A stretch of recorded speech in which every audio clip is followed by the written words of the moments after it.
Good afternoon. Today we have Dr. Heather Sandison.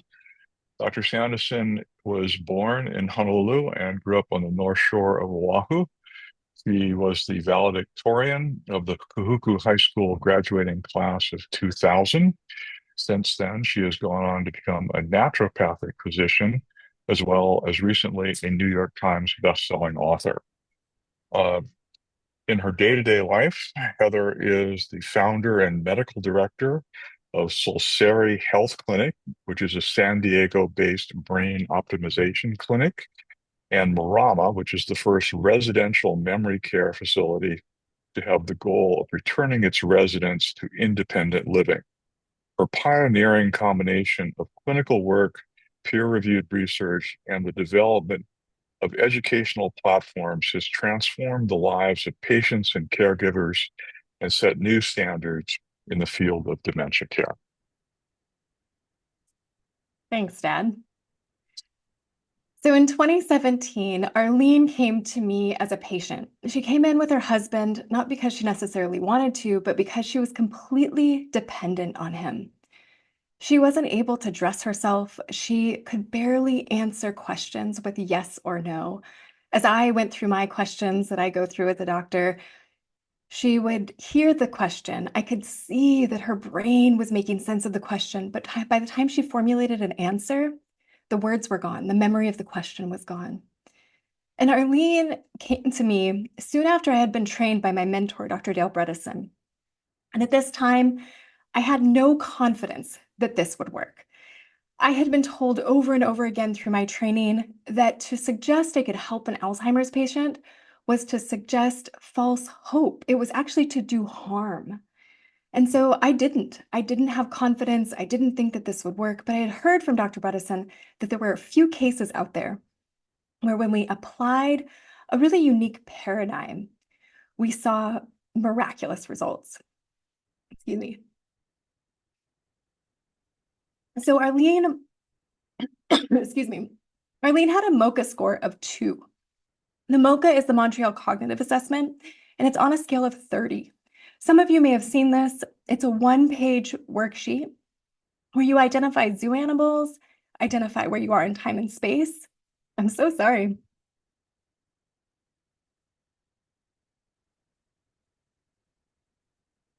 The MoCA is the Montreal Cognitive Assessment, and a perfect score is 30. 30 out of 30 is perfect. Normal is 26 and above. Arlene, on that first day I saw her, had a MoCA score of just 2. She got 2 questions right. Her handwriting was cramped and totally illegible. She was really suffering, but like in this picture, she was shining bright. I could see her soul. She had a black leather studded bag and just this floral dress on and brightly colored blue glasses. You could tell that she had just been a firecracker in her youth and really a force to be reckoned with. And her husband adored her. He had much more confidence than I did. And so as I walked through the steps, not believing they would work, he took them home and ran with them. They changed their diet. They started ballroom dancing 3 times a week. They were walking every day. She started taking all of the supplements. She went to the dentist. She started getting on hormone replacement. And 6 weeks later, I could not believe what I was seeing. We retested her Montreal Cognitive Assessment, and her MoCA had gone from a 2 to a 7. When I first saw those scores next to each other, I thought that we had done something wrong because I still didn't believe it was possible. And I looked at her husband, kind of asking him quizzically, is this real? And he said, yes, she is different. Our lives are different. And she started talking to me in complete sentences. When I saw this happen to Arlene, my initial reaction in that moment, once I caught up that this had actually happened, was, oh my gosh, imagine the suffering that could be prevented. How many people are unnecessarily going through the long goodbye that is dementia and Alzheimer's? And if we could do this for Arlene at such a progressed stage of the disease, what could we do for everybody else that hadn't yet been affected? Could we delay? Could we prevent? And yes, just like in her case, could we be reversing this awful disease? Now, the best part about Arlene's story, in my opinion, is that Arlene is not alone. I have seen this over and over and over again in my clinical practice at Marama, the residential care facility, and through my coaching courses. What is exciting is that you can start doing this now. I'm going to share with you today 5 easy, simple steps that you can take to optimize your cognitive function. And in that, I also want you to know that this can reverse cognitive impairment at late stages, but it is so much easier if we prevent them altogether. So in my clinical practice, I've had the privilege of taking 23 participants through a clinical trial. I was very, very fortunate and the beneficiary of philanthropy so that we were able to conduct this clinical trial. We took people with MoCA scores, again, that Montreal Cognitive Assessment, where 26 and above is normal. So for eligibility criteria, we had only people with cognitive impairment, measurable cognitive impairment. It couldn't just be that like, oh, I'm missing my keys more often, or I forget words here and there. Not subjective cognitive impairment, but actual measurable change. And we did not exclude people that had a diagnosis of Alzheimer's. And what we saw after 6 months was that 74% of them improved. Now, I am also not the only one who has published papers like this. Dr. Dean Ornish up at the University of San Francisco published a similar trial, which was actually a randomized control trial, and it was a 4-month intervention, and they showed that in their intervention group, there was an improvement in cognition. Dr. Dale Bredesen, my mentor, he published a paper a year before in July of 2022, also in the Journal of Alzheimer's Disease, very similar paper, 23 participants. Their eligibility criteria was less progressed. It was MoCA scores of 18 and above, and they did a 9-month intervention, but as you might imagine, more people improved. 84% of their participants improved. We also saw that there were statistically significant increases in overall composite cognition against in the entire group, everyone who was included in the trial. We also saw significant improvements in memory, in MoCA scores, in quality of life, and in sleep. Lots and lots of benefits to this intervention. So you might ask, well, what is this intervention? It's really quite simple. It's not things that you haven't heard before. But what I'm here to tell you that's new is that Alzheimer's can be prevented, delayed, and reversed, that we don't have to fear cognitive decline as we age if we do the things we know to do to protect our brain health. So what can you do? You can change your diet, and I'm going to share with you some tips about how to do that. You can exercise, and if you're already exercising, you can exercise in slightly different ways to optimize the benefit for your brain. You can sleep. We can get rid of that old adage that you can sleep when you die. Good, high quality sleep is essential to cognitive health as we age. I think we can all relate to being jet lagged or sleep deprived and feeling like our brain isn't working that well. Stress is something we all contend with, and this is really about balance, right? We need purpose and meaning. We need a reason to get up out of bed in the morning, but we also can be overwhelmed. And stress, when it's too high, can become toxic to the brain. Literally, cortisol, the stress hormones, can become toxic to the hippocampus, that memory center of the brain, and it can cause it to atrophy or shrink more quickly as we age. So creating a positive relationship with stress, managing our lives and our stressors is extremely important as we grow older. And toxin avoidance.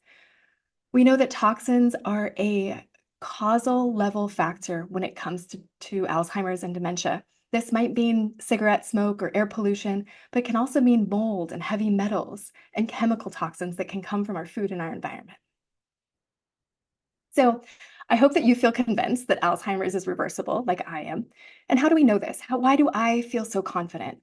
Because I've seen it not just once, but over and over again. I've also measured it and published it in a peer-reviewed journal. And other doctors have as well. So I'm not alone in this. I'm not the only one seeing this. Many, many people are. Now, how did we get here? How did we get here that I'm telling you about these lifestyle interventions, about a naturopathic approach, about a functional medicine approach, but we don't have a pharmaceutical intervention that makes a meaningful difference? It's really unfortunate and quite sad. There's a new book called Doctored by Charles Pillar that talks through the fraud and the deception that's come with Alzheimer's research over the past 40, 50 years. And it's really disheartening. Billions and billions of dollars have been spent on a paradigm that's really obsolete, that really we need to move past. Dementia and Alzheimer's are multiple diseases, right? Dementia is the umbrella term. Alzheimer's, you've probably heard of Lewy body, what Bruce Willis has.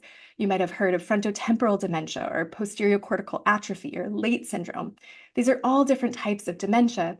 And really, when we look at Alzheimer's patients, none of them are the same. There are nuances, and it's multiple different diseases. And it's not so much about naming what the disease is, but it's about understanding the etiology, the why. How did this patient get here? And so I would propose that we change the paradigm. When we think about a complex organism, if you're keeping alive any houseplants, or like at my dad's house, see, they have many, many orchids. And when you look at that plant, if it starts to look like this, excuse me, if it starts to look like this and is dying, is clearly in need of help, you don't look at it and go, oh, it must have misfolded proteins. Maybe there's amyloid plaque deposits building up. No, instead, you would think this complex organism, what does it need to thrive? Does it need more water? Does it need less water? Does it need more light? Does it need more nutrients? Is it getting too much of something? Is there something poisoning it? And so I would propose that we give the same sort of complex system science approach air when it comes to dementia and Alzheimer's, right? That we're not thinking about the brain as if there's one thing causing cognitive decline, but we're taking that complex system science approach saying that there's a list of factors and that we want to systematically go through those factors and optimize, and that they're not mutually exclusive, that we might have both toxins and elevated hemoglobin A1C and insulin resistance and a traumatic brain injury, right? That they might start to compound each other so that we have more risk. And when we systematically address those, we can reduce our risk significantly. So if we want our brains to thrive, how do we think about it? We're going to think about balance, the right amounts in the right place at the right time. So the causes of decline, I would put them into 6 categories. And this you can work with a medical doctor, with a naturopathic doctor, with a functional medicine doctor.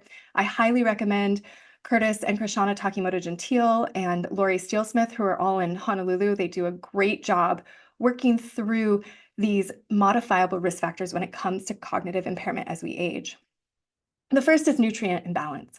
You can have too much blood sugar, right? Too much sugar is going to cause insulin resistance, increase inflammation, and also make it hard for the brain, a very, very resource-hungry organ, to get enough energy. The brain makes up only 2% of body weight, but uses 20% of energy expenditure each day. And if we have sugar, enough sugar, maybe in an abundant amount, too much sugar, we can't always turn it into the fuel that our brain needs. And regardless of our diabetes status, all of us, as we age, become less sugar sensitive. We're not as good at turning that into fuel, and also insulin resistant. So the idea is that we want to go back and forth between burning sugar for fuel and burning fat for fuel. I'm going to talk about that a little bit more in a minute.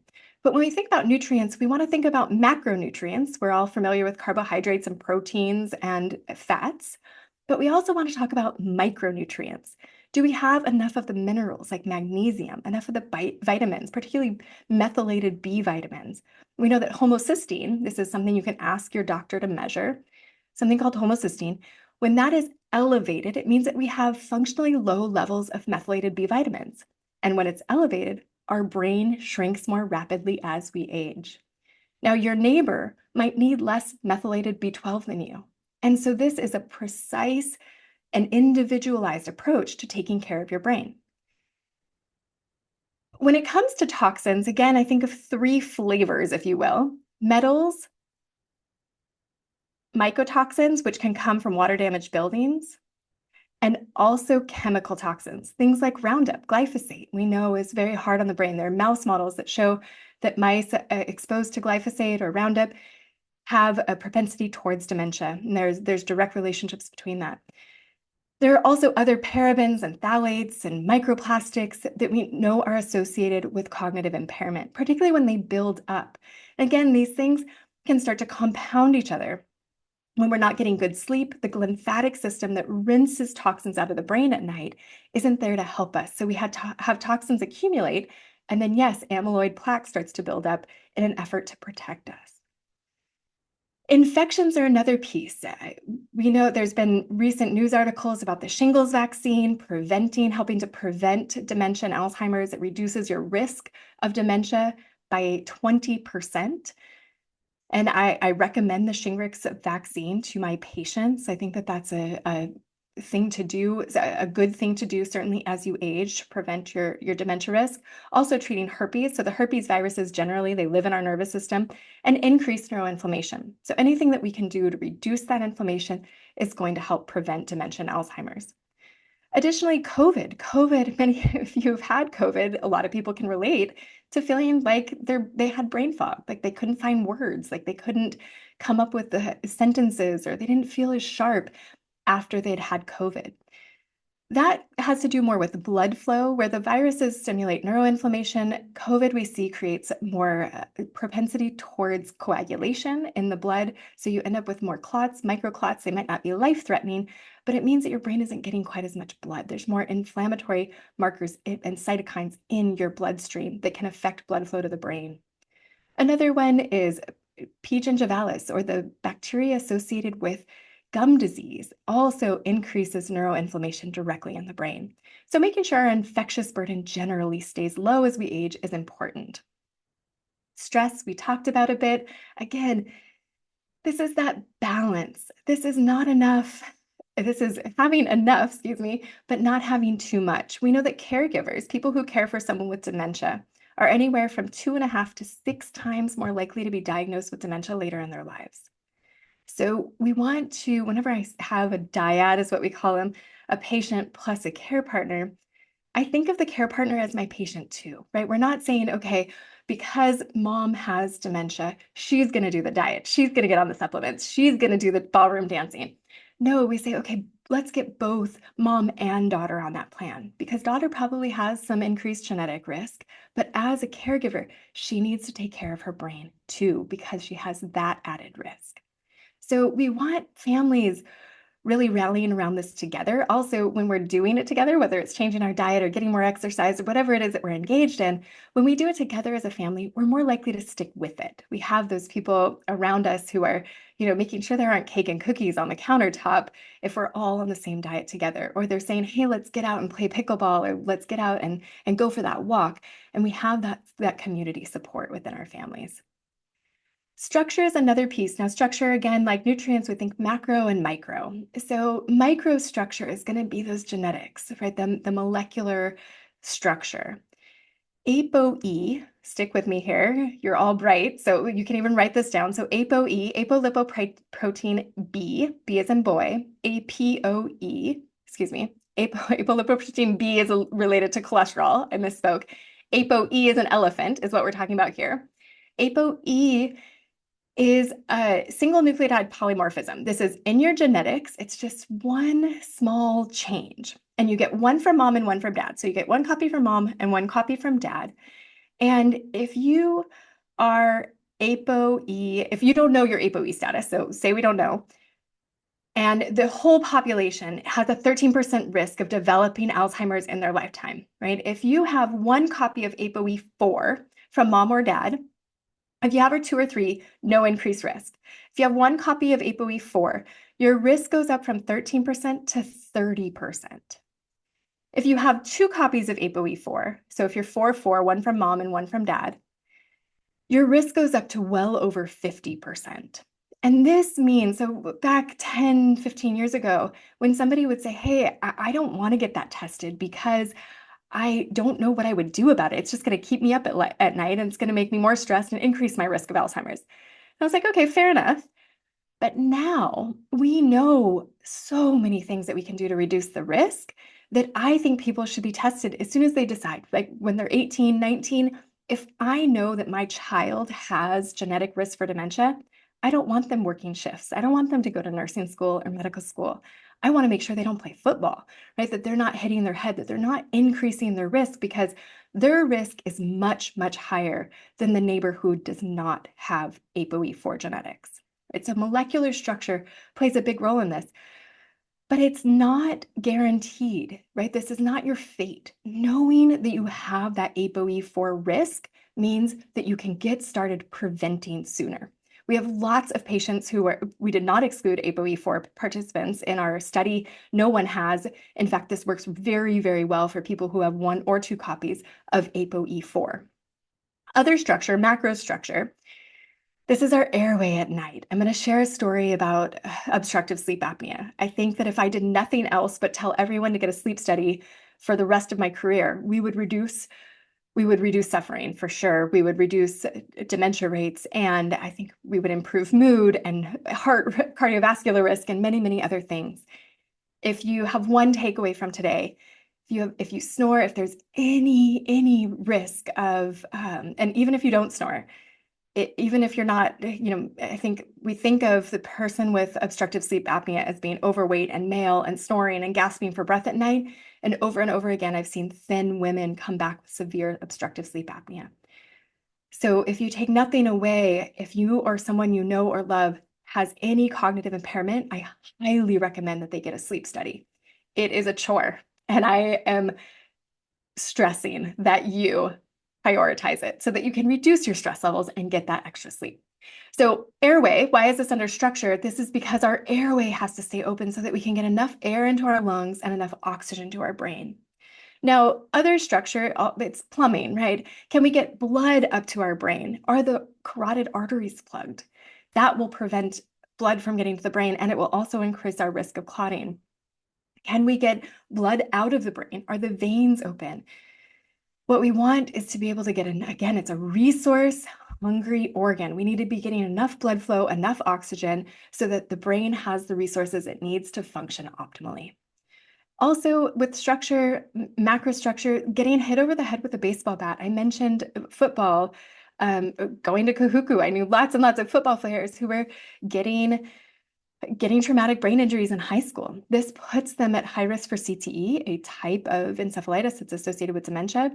And really any sort of traumatic brain injury, whether you get it surfing or playing football or from a biking accident, a car accident, there are lots and lots of ways to hit our heads. And those compound. They directly create neuroinflammation. They reduce perfusion of the brain, right? Getting enough blood flow is super important. But when we have an inflamed brain, we don't perfuse as well. And then those structures start to atrophy or shrink. So avoiding head injuries, super important. And then signaling. Do we have the signals going to our brain that say, make new neurons, make new connections? Primarily, it's connections between neurons as we age that we want signals promoting, right? When we have signals promoting attack and defend, we don't have signals promoting connection, creating those connections between neurons. Synaptogenesis is what we call it.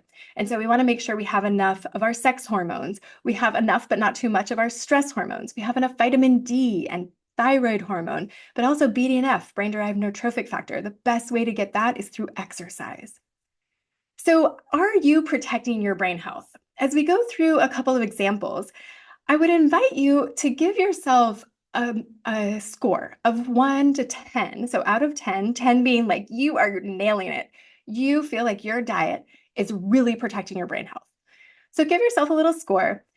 And part of the reason why I'm going to have you do this as we go through these different components of brain health is because a lot of times people ask me, where do I start? This feels overwhelming. Okay, I get it. I hear what you're saying, but where do I start? And what I would invite you to do is start where you have that biggest gap, where you feel like you're kind of, you could do better. So if diet, you're at a 2 on, but the rest you're like 8, 9, awesome. Start with diet. So go ahead and hopefully you have a pen and paper, or you can put it on your phone, wherever you want, but make a little note. Where am I in terms of my diet? Do I think that with all I know right now, am I protecting my brain with the nourishment I give myself, with what I choose to put in my body or not? Richard came into my office. He's from Utah, and his daughter brought him in. They were very, very sweet. He was struggling to remember the names of his grandkids, and now he had a ton of them. He had a large family, and so It kind of made sense that maybe he wouldn't always get it right, but his daughter really knew he was in trouble when he couldn't remember the name of farm animals. So he couldn't remember that a cow was a cow and a horse was a horse. And they lived in a rural area. They had grown up in a rural area. He had raised his kids in a rural area. They had been around barns and sheep and cows and horses for a long time, and he couldn't find the words. He was losing his dignity. He had incontinence. He was fully dependent on his daughter. He was a burden to her, and he was aware of that. And he was willing to do anything. And so we took him through the process, and what they did immediately was got him on an organic ketogenic diet. So he switched from burning sugar for fuel to burning fat for fuel. And in just 3 days of carbohydrate restriction, he was remembering the names of the farm animals and his grandkids again. It was profound. Just last week, I had a patient. He actually came all the way from Jordan to see us, from the country of Jordan to see us. And he loves Mediterranean food, of course. And so he eats tons of bread. He also likes ice cream. And his hemoglobin A1C, he had frank diabetes. It was up over 7. And he already has it down in less than 6 months, he has it down to under 5.7. He's at 5.5, going in the direction of our target hemoglobin A1C number. After cutting out bread, getting on a ketogenic diet, his cognitive function has also improved. He went from a MoCA of 21 to a MoCA of 26. He's now in the normal category, this gentleman from Jordan. So we see this on all ends of the spectrum of cognitive impairment. On that mild cognitive impairment side, we see that with the gentleman from Jordan. And then with Richard, he was severely cognitively impaired. And again, we saw him get back some of his memory, his short-term memory, his recall, his ability to find words. His incontinence also went away. So he got back some of his dignity. Now, he also had a son who came into town with his sons, so his grandsons. And with his grandsons, they like to go out for pizza and ice cream. And when they did this, Richard stopped remembering the names of his grandkids and stopped remembering the names of farm animals. It was night and day. And so that son, thank goodness, watched it all happen in real time, and the entire family committed to having him on an organic ketogenic diet.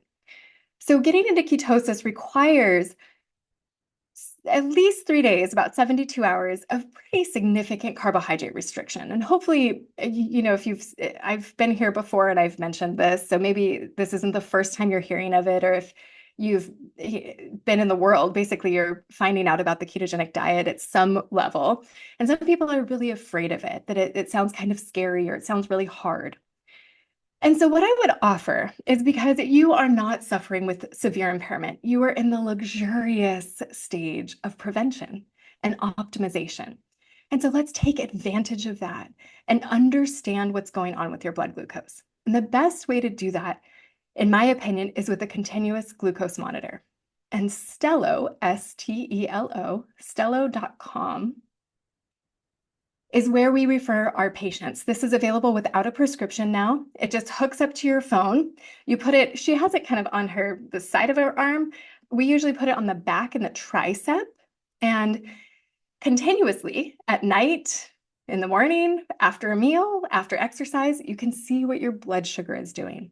If you are having spikes and drops, and you start to notice that they're associated with feeling hangry or irritable or not as clear thinking, it's an invitation to start eating differently and maybe reducing your carbohydrate intake. So what we want is a nice steady glucose number. We want to be between usually about 70 and 90, maybe 100. And when we spike up to 200 and we drop to 50, this can have a big impact on our mood, on inflammation, on cancer risk, on dementia risk, of course, diabetes risk. Getting our blood sugar under control and more stabilized reduces our risk of essentially all-cause mortality as we age. And having a continuous glucose monitor so that you can't lie, right? When we're being measured, often that alone impacts our behaviors and our decision-making. But the other thing that's so fascinating about wearing a continuous glucose monitor is that you realize it's not just what you decide to eat, it's not just what we put in our mouths that affects our blood sugar. It's also our stress levels. It's whether or not we sleep well. It's exercise. All of these behaviors, excuse me, all of these behaviors have an impact on our blood sugar and our blood sugar regulation. So you don't have to jump straight to ketosis, although if you want to, I highly advise it. It's such a great experiment. I notice when I'm in ketosis, which no one should be in ketosis for the rest of their lives. I'm ApoE33, thank goodness. I don't have elevated genetic risk. So I get into ketosis 3 times a year for 4 to 6 weeks. I'm not usually in ketosis. I do it intentionally and regularly to maintain my metabolic flexibility. It also makes me more conscious of how much sugar I'm getting when I'm not in ketosis. And I look forward to being in ketosis because I find that I get an hour and a half more in my day. I wake up more rested and I bounce out of bed ready for the day at 5 instead of struggling to get out of the bed between 6 and 6:30. Other patients of mine, other friends of mine who have experimented with this notice other things as well that they benefit from. Of course, you can achieve weight loss if you want to. You don't have to. There are ways to maintain weight, but you often will notice that you will shed some fat and hopefully put on some muscle. So, highly recommend understanding your blood glucose and considering getting into ketosis. All right, another one to rate yourself on. We've talked about diet and reducing blood sugar. Exercise is the next one. So give yourself a rating. Again, 1 to 10, 10 being you are exercising regularly, you are hitting all your exercise goals, and 1 being there's lots and lots of room for improvement. See where you're at. Ronnie was in our clinical trial, and she was an interesting case because her husband, although he said out loud that he fully appreciated what we were doing, what we were trying to do in our trial to reverse her cognitive decline, when he went home, he had a funny way of undermining her. He made sure that there was cake and cookies and apples and bananas all over, so she could not reduce her. Well, she probably could have, but it was very hard. He made it very hard for her to reduce her carbohydrate intake. He also didn't really support her exercise habits. But her granddaughter moved in. Her granddaughter was moving back from overseas and moved in with them. And she was very interested in health and wellness. And man, when you have family on your team, someone there to support you, particularly when you're cognitively impaired. Now, it's hard for us, those of us without cognitive impairment, to change our lifestyle and our behaviors. But for someone struggling with cognitive impairment, it's that much harder. And Ronnie was in that situation. She had a MoCA score below 20. When her granddaughter moved in, she really, again, like Arlene's husband, she was all in. She was anything that she could do to help grandma, she was all in. So what they started doing was walking around the neighborhood, and they participated in something called dual task exercise. So when they went for a walk, it wasn't just a leisurely stroll. They got their heart rate up, and then they also engaged cognitively. So they were engaging physically and cognitively at the same time. And that's what we mean by dual task exercise, 2 things at once. And there's lots of ways to do this. They did the simplest thing that you can, walking and talking. So at first, Ronnie's granddaughter would quiz her about the names of the people in the neighborhood. Who lives in that house and who lives in that house and how old are the kids? And they would learn about the neighborhood, and she would quiz her on the neighborhood inhabitants. And then once they had that down, they started noticing the birds and then the flowers and the trees. And then they started learning the Latin names. And then they started going up steeper hills and on longer walks. And sure enough, we saw Ronnie's cognitive function improve. So that dual task exercise, where we are engaging cognitively at the same time as physically, it helps us to optimize the exercise that we're already getting. So if we're on a rowing machine and we're just checked out, we're not cognitively engaged, we're not getting as much benefit for that time as if we are doing something where there's an instructor cueing us, or a racket sport where we have that hand-eye coordination, that social engagement. We're having to keep track of the score. I love pickleball, is so much fun. And if you haven't tried it, I highly recommend it if if you feel physically up to it. But it takes a lot of cognitive impairment. Okay, am I starting at this line, or what line do I have to be behind? What are the rules? What's the score? Which side am I on? All of these things help to keep us cognitively engaged while we're playing sports.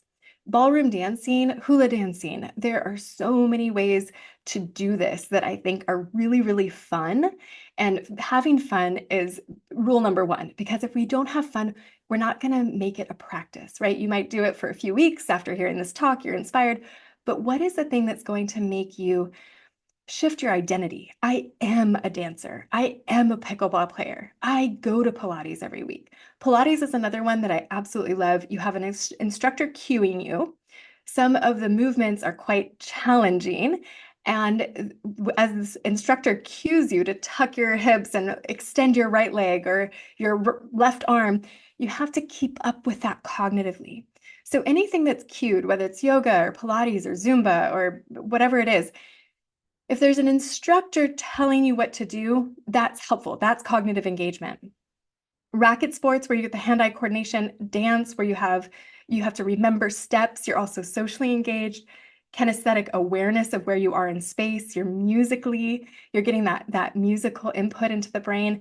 All of these things are fantastic. What we want to do is increase the imprints into the brain, and that will help us optimize the benefit of the physical activity we're getting. With Pilates, another reason I really love Pilates is that it reduces fall risk as we age. And of course, cognitive impairment is something that's very scary, but having a broken hip, having a fall, and hitting your head when you fall, of course, we talked about TBIs, this can increase our risk of dementia, traumatic brain injury. Having a fall can be one of those things that sets up that very quick decline of needing to go into skilled nursing and then being on hospice, right? So if we can increase our resilience, our strength, and our balance as we age, we're going to benefit not only cognitively, but physically, of course. All right, where are you with protecting brain health? And maybe as you learn, you realize you're doing better than you thought. Diet, exercise, sleep. Priscilla came into my office with her son, and she was living alone independently, which was not safe at this stage. She had a MoCA score of 8. Whenever we drop below 10, that is always scary to me. It's much harder to get improvement. And with her living independently, I was afraid that it wasn't safe. Her son lived a few blocks away, and he was checking in on her every day. But really, they were coming to us as kind of a last-ditch effort to see if she could get some improvement and remain in her home, or if she needed to move into memory care. And because she was living independently, again, it was so challenging for her to implement these things. It was very hard for her to change her diet. She never did. It was very hard for her to remember to take supplements and medications. It was hard for her to really do anything differently. She was in her routine, and that was what allowed her to stay in her home. It was very, very familiar. What we found out as we went through our systematic approach to understanding her risk factors was that she had severe obstructive sleep apnea. She was thin, and believe it or not, I've heard this story more than once. A thin woman, she walked into the sleep study, met with the sleep doctor, and he said to her, "I can tell by looking at you, you don't have sleep apnea."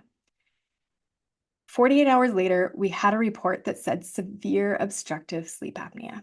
You cannot tell by looking at someone if they have sleep apnea. And she didn't have a partner. Her husband had died, so there was no one to tell us if she snored. And many husbands take their hearing aids out, right? So you can't, or sometimes partners sleep in different rooms. So we don't always know if they're making sounds, but that's not the sign that there is sleep apnea. Many people don't gasp, don't have a snoring at night, and still have apnea. Some people who have laxity of tendons and muscles, basically connective tissue disorders, they also are at high risk for sleep apnea. So we treated her sleep apnea aggressively.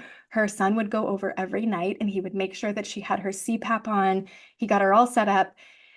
She made friends with her CPAP. Now, there's lots and lots of other interventions. You don't necessarily have to wear a CPAP, but that is the gold standard for treating moderate and severe sleep apnea. And lo and behold, 6 months later, her MoCA score had gone from an 8 to a 15. I get out of bed in the morning because of what her son said to me when I saw them next. He said, "I have my mom back." She's cooking again. She's cooking my favorite meals. I watched her in the kitchen last night and she knew where to get the carrot peeler from. She knew how to chop the carrot and put it into the soup, and she put the carrot peeler into the dishwasher. And he hadn't seen her perform that sort of executive function task of planning and cooking and cleaning for years.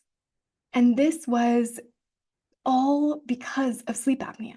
This could have been avoided by a medical intervention that's well known, covered by insurance, that's not that hard to get. So it does take scheduling and calling and probably calling again and rescheduling if you have to, right? It's a chore. I get it. But now the technology has improved so much that there are the watches that you can wear overnight at home. And that's actually how we found hers. So I highly, highly recommend understanding your sleep. Now, I have an Oura ring. Many of you may have Oura rings, the Whoop straps, or the Apple Watches. Understanding, as long as it doesn't keep you from sleeping, right? If it increases anxiety, just let it go. And I don't want these numbers to keep anyone from sleeping tonight, but you want a minimum of 7 hours per night of sleep, an hour of deep sleep, and an hour and a half of REM sleep. Those are kind of minimum to ideal numbers. Now, these numbers can drop as we age, but we want to understand why and how can we optimize our sleep. Again, that's when we do the glymphatic rinsing of our brain, when we get the toxins out, whether they're glyphosate and Roundup or metals or whatever it is from the environment, or even if it's just our cellular metabolism, that's very normal. We need to get those toxins out of the brain. We also need REM sleep to consolidate memories. If we don't have that, we can't remember as well. And we don't take the emotional bite out of stressful events during the day. So getting good, high quality sleep is really important to aging well. If you feel like you get pretty good sleep and you don't have sleep apnea, great, great, great, wonderful. But if you struggle with daytime fatigue, or if you struggle to feel really rested and alert, I want to give you a little trick. 10 minutes, anytime. You can do it sitting, lying down. I recommend lying down, but it's called yoga nidra, or non-sleep deep rest. I did this several times over the last week. I was traveling and woke up and wasn't really feeling ready for my day, wasn't really feeling rested. And just 10 minutes of a guided relaxation meditation called Yoga Nidra, or non-sleep deep rest. And I felt sharp and alert and ready. It's kind of magical and it's free. It's totally free. You can find these on YouTube. You can find a male voice to lead it, or a female voice, or somebody with an accent, whatever can help you relax best. These are out there. Again, YouTube, they're on podcast apps and Spotify and that kind of thing. They're very easy to find if you just put in non-sleep deep rest or yoga nidra. So highly, highly beneficial. It gets our brain into that space of that our autonomic nervous system goes into the rest, digest, and heal space. And that allows our brains to optimally function. So what can you do to protect brain health? Where are you? Diet-wise, exercise, sleep, and now we're going to talk about stress management. Chris came into my office. She was also in the clinical trial, and she was a nurse still working. She had cognitive impairment. She was still working and hadn't retired because it was COVID. This was in 2021, and she was an OR nurse, and a lot of people had quit, and she didn't want to bail on her team. She didn't want to let them down. They were already very understaffed. And she really felt a responsibility. She had been there for 30 years. She was on the edge of retirement, but she didn't want to let people down. She also, I think, was afraid of retiring. She shared this with me because she was worried her cognitive decline would accelerate if she didn't have work to go to every day, if she didn't have the social interaction, if she didn't have the cognitive engagement. And so she came to us again as sort of a last ditch effort to improve her cognitive function. And she was working nights. She was also under a tremendous amount of stress working in the hospital during COVID. They had put in a new electronic health record that she was trying to learn and really, really struggling. And she also had a son who was getting married and another son who was chronically ill. She was under a huge amount of stress. Oh, and she was moving. I mean, it was just like you could check all the boxes. Thank goodness her husband was very, very supportive. And so they started going for walks on the beach. They started meditating. So they had had a long time prayer practice, which I highly recommend as well. But they took it up a notch because her stress was so so high. We also wrote a letter to her employer asking that she not have to work nights anymore, and did a few things to help support her stress levels. I started seeing her son as a patient, and he actually improved, and that reduced her stress level. The wedding came and went, and that reduced her stress level. So we did a lot of things, and we watched her cortisol curve change. So we often will test in a clinical setting, we'll test stress hormone levels morning at 8 a.m., at noon, at 4 p.m., and usually around 10 p.m. And we can see what cortisol is doing throughout the day. Hers went from very, very high to well regulated after she started managing her stressors. So what I recommend for you, in this, again, this luxurious space of prevention, is to choose a time, morning or night. I think of those as kind of the bookends of our days. Whether we're proud of them or not, we all have morning and evening routines, right? We all get up and get dressed or shower, brush our teeth. We all have a little routine. Maybe we have coffee or tea. And then at night, we have our routines of getting ready for bed. When we attach a new healthy habit to a routine we already have, it's much easier to sustain it. So I recommend even just 5 minutes a day of some sort of gratitude practice, journaling, meditation, prayer, something that you do every day, not just when you feel like you need it, not just when you're on the edge of the most stressful day of your life, but every day when we can slow down and get into that parasympathetic space, we will see improvements. And we see yoga nidra, I already mentioned, and yes, that works. If you just did that, that'd be great. But also there's something called Kirtan Kriya. This is from India. This is in the Hindu tradition. Kirtan Kriya is the Satanama. Some of you may have heard of that. There is a tremendous amount of research that shows that this helps to reduce inflammation, regulate blood sugar, prevent diabetes risk, regulate blood pressure, and help with stress levels, of course, but also helps to reduce risk of dementia for people struggling with cognitive impairment and for caregivers. So we know that this directly impacts cognitive function when we can regularly sit down, create those mindful moments, reduce our stress levels, and get into that parasympathetic state. All right, so last one, diet we've talked about, exercise, sleep, stress management, and toxin avoidance. Luigi came into my office and his daughter was ready to move to California. She had moved away. She'd been raised in California. She had moved to the Midwest with her husband, and she had kids, teenagers in high school. But her dad had significant cognitive impairment. His MoCA score when I met him was a 16. And he had had a stroke. We also found out that he had a lot of mold in his house. And he moved out into, during this process, he moved out into a trailer, a little camper van in his driveway so that he could get out of that moldy environment. This ended up being really significant for him. He had very high levels of glyphosate. He wasn't eating organic. He had very high levels of environmental pollutants, very high levels of mercury, which is highly neurotoxic and is high in swordfish, shark, and ahi. And so he changed how he was eating. He got out of the moldy environment, and his MoCA score went from a 16 to a 22 in 6 months. And his daughter ended up moving anyways. But by the time she was planning to come to California to take care of him. And by the time she got to California 6 months later, once he had gone through our process, he was able to help her with the kids. The role reversal where the kids become the parent is often really heartbreaking, obviously.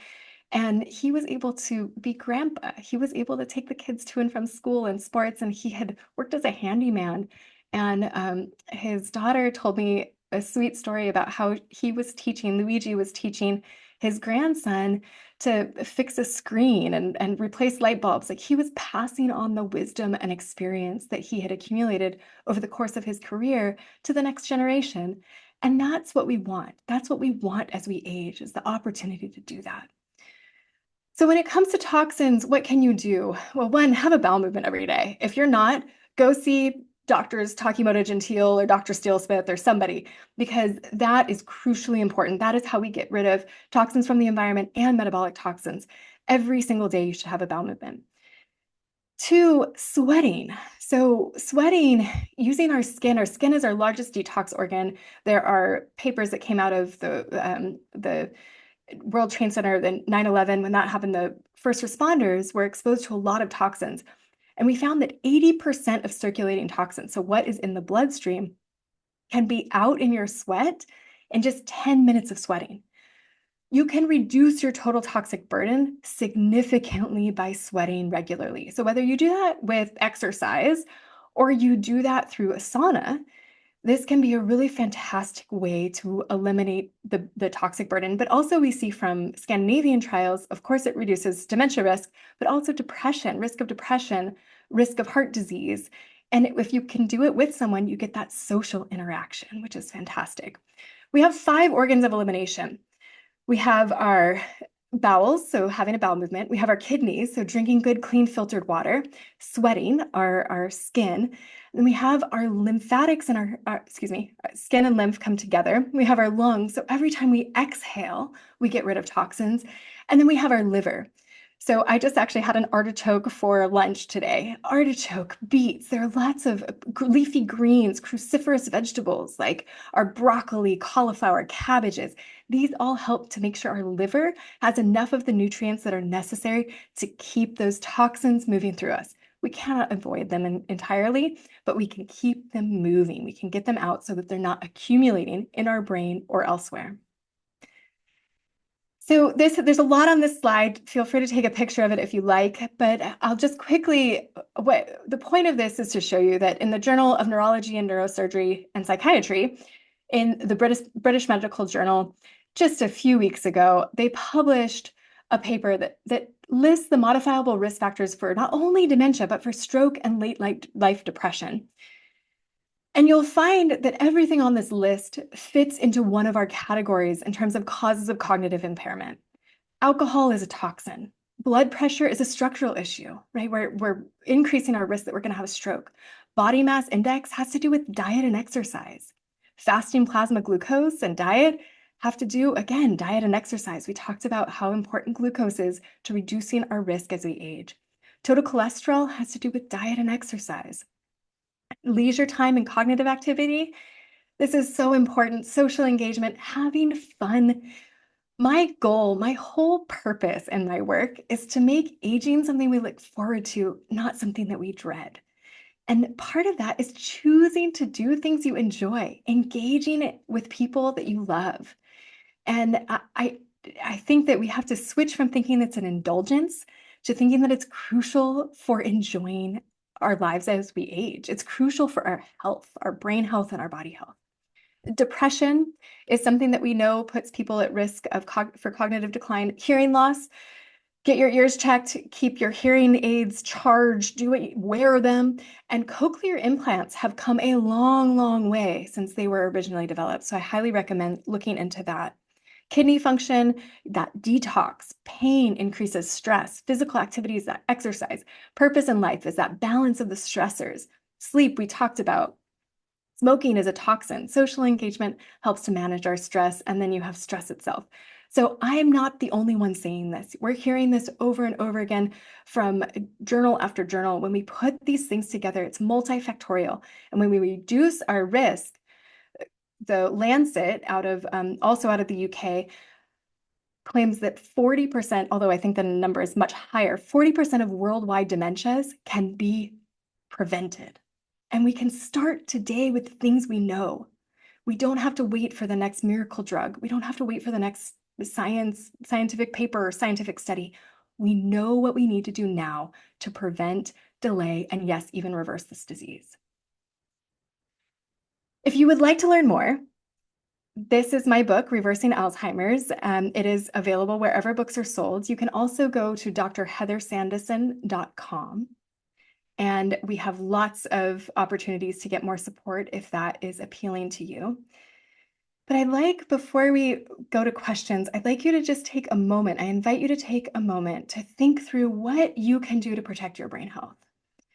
And what are your highest priorities? Can you walk away from this and this afternoon, grab a Stello from Stello.com. Here it is, if you'd like to write that down, and get a continuous glucose monitor, potentially. Understand your blood glucose. Can you engage in more dual task exercise? We hope that people hit about 200 minutes a week minimum. That's what we see in the literature to protect brain health. Can you use non-sleep deep rest or get a sleep study done? Or maybe you even know you have sleep apnea and you're not treating it. I'm wagging my finger at you right now. Do that immediately. Tonight, use the CPAP. There's also tongue stimulators and oral devices. Figure something out. Can you create a mindfulness practice and start today?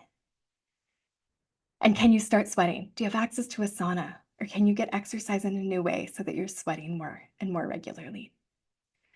I am excited to take questions and thrilled about this topic. Thank you for having me. Desmond, do we have some questions? Yeah, we have one question. I think this was back in the middle of the presentation. I think it was like this person's asking deep sleep non-deep sleep rest or yoga blank. Yoga Nidra. Yeah, great question. Um, Yoga Nidra, I'm going to put it in the chat, NIDRA. So Yoga Nidra or non-sleep deep rest. And you can use these to both get to sleep or to feel more rested when you're ready to wake up. And you can, if you type in Yoga Nidra for sleep or Yoga Nidra for energy, you'll get a slightly different meditations. Okay, I think people are still probably submitting their questions, but let's see I here. see one from Susan Park. Does this apply to vascular dementia? Should I Oh yeah, answer? that's in the chat. Oh yeah, there's a question in the chat. Yeah, does this apply to vascular dementia? So yes, Susan, what we see is that there's an overlap. Alzheimer's and vascular dementia often come together. In fact, more often than not, they come together. And sometimes what we see is there's a little bit of Lewy body disease with Alzheimer's. So again, these diseases, we want to fit them into the black and white diagnoses, but it's not that clean. And so, yes, absolutely, this applies to vascular dementia. It applies to Parkinson's. It applies to multiple sclerosis. It applies to pretty much all of the neurodegenerative diseases, including macular degeneration, which is a degenerative disease of the optic nerve, so of the eye. So we want to apply this really. I have a friend, her name is Kara Fitzgerald, and she wrote a book called Younger You. And we always joke is like aging and preventing dementia, increasing longevity and preventing dementia, it's the same things. It's the diet, it's the exercise, it's the sleep, it's the stress management, and it's getting rid of the toxins. It's that over and over again. And all we need to do is apply it. The hard part is doing it, right? We know what to do. It's just a matter of doing it. And that's why having a community, and I love that all of you are learning this together, because having that community that can hold you accountable and get you engaged and make it fun is so helpful. Okay, looks like we have another question in the chat. Are there any alternatives to CPAP that are as effective for elderly patients who may be resistant to something invasive like CPAP? Yeah, so the CPAPs, these are these continuous pressure airway devices that you wear at night. And many people will come to me and say, I don't even want a sleep study because I know that I won't use it. So what can you do? There's this Excite OSA, Excite. You need a prescription, but this is a tongue stimulator that you can wear during the day that helps to reduce sleep apnea. There are also oral devices that a specialized dentist can fit. And for people with mild sleep apnea, mouth tape can even work. Now, in the realm of CPAPs, there are alternating pressure devices. So some people like those more. And then there's also the little pillow, the travel devices. Some people prefer over the ones that are big masks. Now they have masks. There's basically the point of my story here is there are lots and lots and lots of options. So it's really about finding the right one for you. And again, I know I've said that this is a chore. I'm just acknowledging it can be a chore, but it is so worth figuring out how to treat your sleep apnea or your loved ones.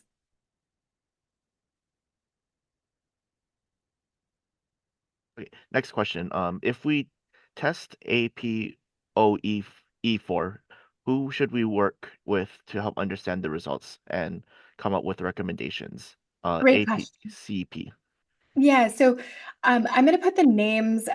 Somebody else mentioned if I could put the name of the doctors that I recommend in Honolulu. Lori Steele Smith is a colleague of mine. She's a naturopathic doctor, and she's in Waikiki by the Oloe.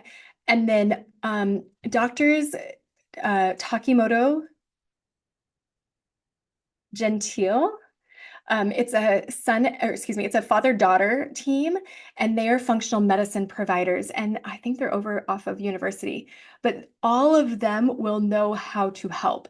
Your primary care provider may or may not understand what that means and what your risk is. Now, ApoE 4, 3, 4, and 4, 4, they increase your risk for dementia, but also for cardiovascular disease. So you do want to work with a provider that understands that, and we're not putting your heart at risk to save your brain, and you're not putting your brain at risk to save your heart. So working with someone who gets that, and also there's a ton of resources online. ApoE4.info is a great place to get, ApoE4.info is a great place to get information.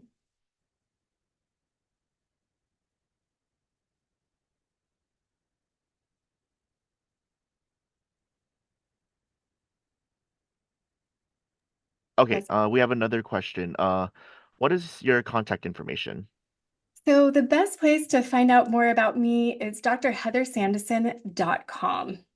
And I have a wonderful, amazing team and a whole host of opportunities for you to get more support. I have patients who fly here from Hawaii sometimes to establish care. We have online coaching programs, we have residential care programs, and really the book is a great place to start, Reversing Alzheimer's.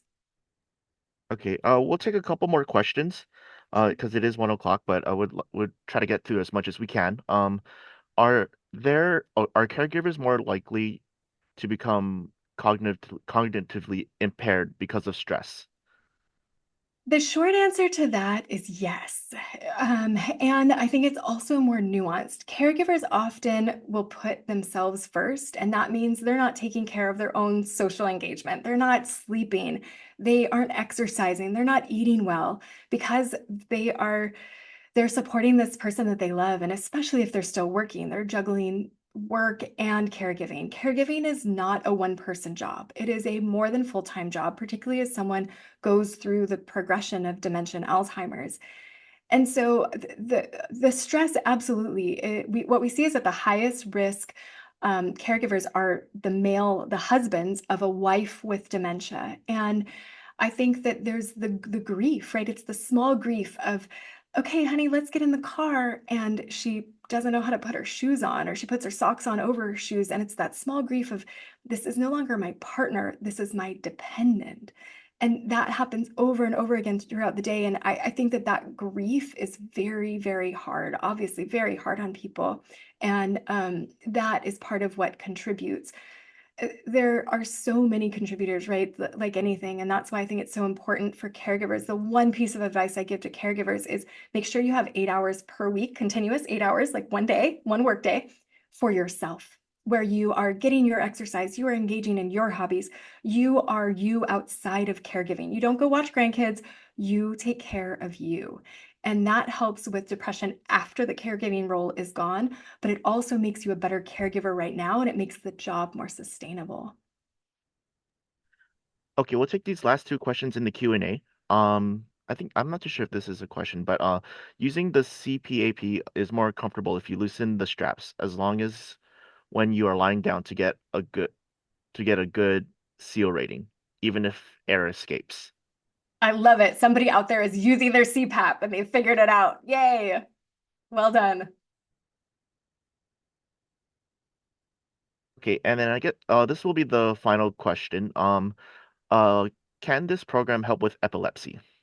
Great question. So the ketogenic diet, I saw there were a couple questions. Ketogenic diet, lots of information about that in my book. There's lots of other books out there. There's people you can follow all over the interwebs who talk deeply about ketosis and that state.